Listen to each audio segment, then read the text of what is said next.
Hi, I'm Kathy. I'm a physical therapist, and in today's video, what I plan to do is teach you a few exercises to help with strengthening the hips and the balance. Now, this is an actual home exercise program that I'm planning to teach somebody next week that I've got ready for today.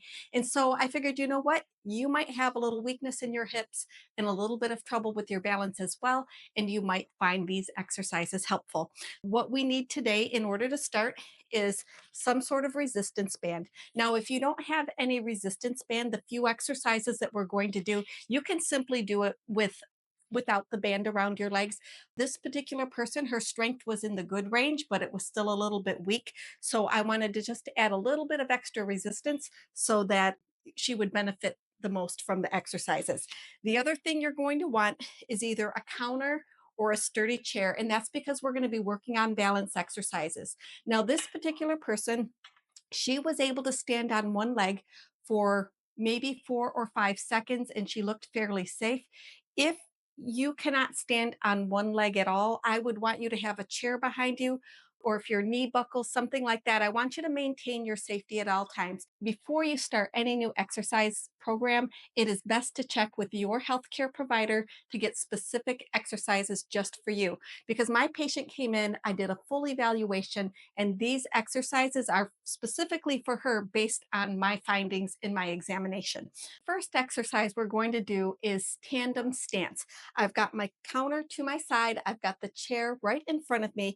I'm going to put one foot directly in front of the other and balance with my arms by my side. And I'm going to hold this for about 30 seconds. When you're doing these at home, you would want to work both sides because you want to make sure that you can stand with both the left and the right foot in front of you. Alrighty, so let me go ahead and switch over to the other side, and I'm just going to balance here. If these exercises are a little bit too tricky for you, say you can't stand with one foot directly in front of the other, there's a few options of what you can do. The first one is just to take a small step and have your feet offset, something like this, and stand maybe with your arms out to your side. If that's a little bit too easy, you can always cross your arms over your chest, and that'll just make the exercise a little bit more difficult for you. Now, the next exercise I'm going to have her do is standing on one foot. So, for most people, it's a little bit easier if you're standing with the chair right in front of you. Lift up your foot and then see if you can let go.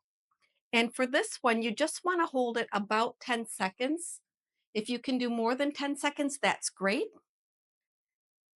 And again, you'll want to do both sides.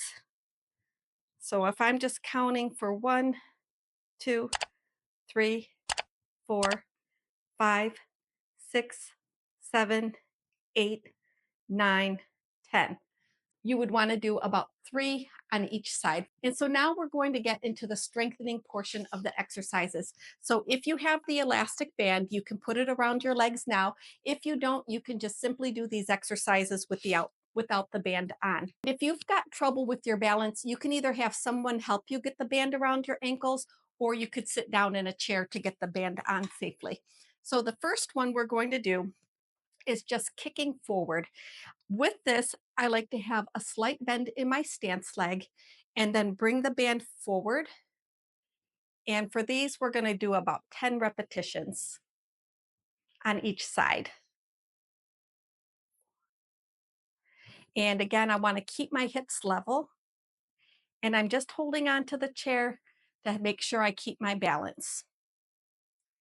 Once you've done one side about 10 repetitions, you'll switch over to the other side and do 10 repetitions that way. When I'm doing this, I'm keeping my core muscles engaged. I'm trying to keep my trunk upright, or my upper body upright. I don't want to be leaning forward. I don't want to be leaning back. The hips are level, and I'm just kicking forward.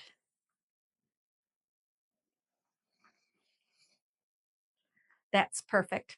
Now, the next one, we're going to strengthen up the hip extensors. And for that one, I'm going to be kicking back. So again, I'm going to keep a small bend in my stance leg. I'm going to be kicking back. As I'm holding on to my chair, my stomach muscles are activated, and I'm going to kick back about 10 times.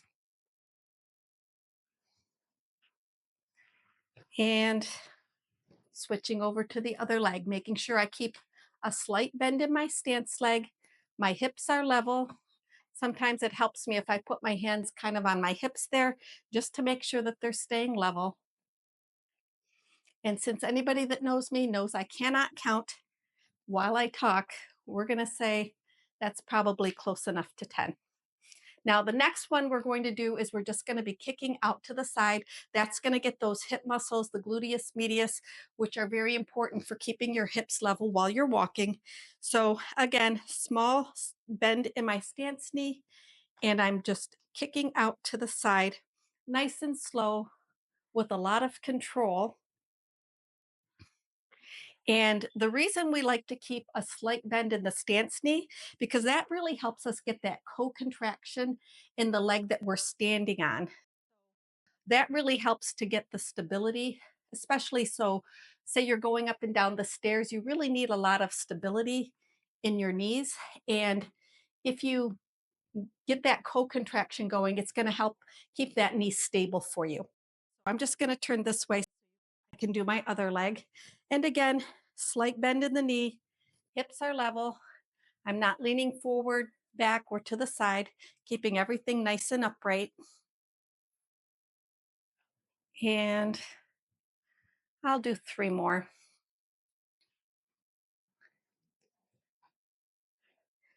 And that's all of those. So I'm just going to kick the band off. The next exercise we're going to do, it strengthens the calf muscles, but it also helps with our ankle strategy, which is one of the first strategies we use when we lose our balance. So say you're moving, falling backwards, what happens is typically the hands go up and the toes come up, and they kind of act as brakes so that you don't keep falling backwards. Same thing if you fall forward, the arms go out, you rise up onto the ball of your toes, and if your calf muscles are strong enough, they'll kind of act like a brake to keep you from falling over. So for these exercises, I'm just going to hold lightly to the back of the chair, and I'm going to lift up my toes and lift up my heels.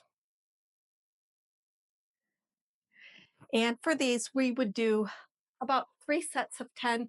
Depending on your fitness level, you might do 2 to 3 sets, and you can do anywhere between 8 and 12 repetitions to start with, is usually good for most people. And we're just going to do a few more. Another thing that you can do is you could do this without holding on. So if your balance is pretty good, if you do these without holding on, it actually helps you practice your ankle strategy. But if you have trouble with your balance, like I said, I would definitely want you to have a chair behind you, something really sturdy so that you don't fall down. And it might be a good idea if you had a family member, somebody who can be next to you, and just kind of hold on using a gait belt just to kind of keep you stay safe and steady. Now, the next exercise is for your balance, and we're going to alternate tapping on a plastic cup, a paper cup, whatever you have at home. It doesn't really matter. I like this size to start because I think it makes it a little bit easier. And so, what I'm going to do is I've got my hand near the counter just in case, and I'm just going to tap left and right on the cup.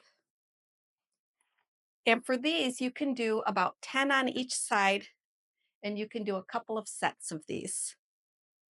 And this just kind of helps get your control. So if you've got trouble standing on one foot, these are great because as you're doing this with control for that period of time where your foot is up in the air and on the cup, you're standing on one leg.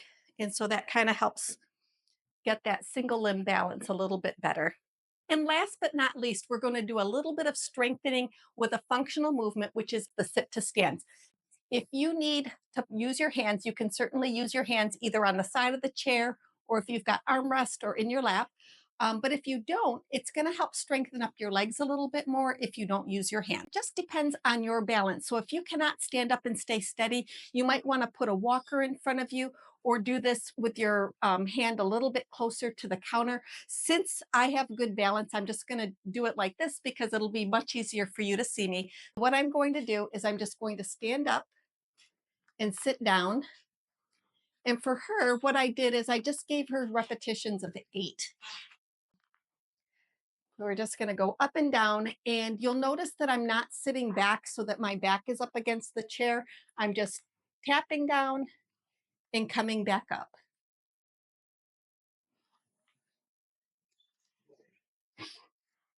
That was the last exercise for today. If you found these exercises valuable, you might also enjoy this video here.